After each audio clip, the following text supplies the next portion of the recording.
système fait briller individuelle réussite et succès à l'occidental comme but ultime à conquérir.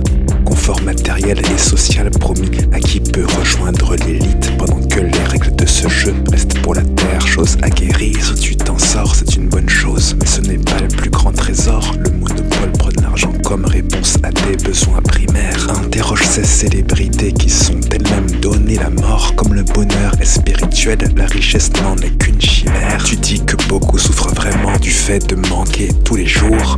La richesse offre assez pour que sa quête vale le détour. Je dis que la réalité du mal et l'origine du mal sont différentes entre elles. Si tu confonds les deux, les chemins qui mènent à ton but se mêlent à cette course éperdue qui n'a que faire du sens réel. Car si tu dois demain choisir entre vivre et sauver ton âme, qu'est-ce qui te semblera essentiel?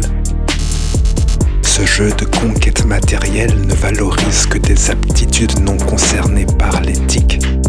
Car on confond n'importe comment la situation financière et la valeur des gens au regard du public. Mais la valeur d'un être vient de ce qu'il fait, de son vécu qui le mène à traverser ce dont il hérite. Si vous souhaitez qu'on laisse crever des gens, c'est un choix d'opinion, mais ne prétendez pas administrer les mérites. Alors on dit qu'avoir de l'argent fait du bien, effectivement la sécurité est un plus au quotidien. Je dis que la réalité du bien est une chose très différente de ce qu'on peut appeler sa cause.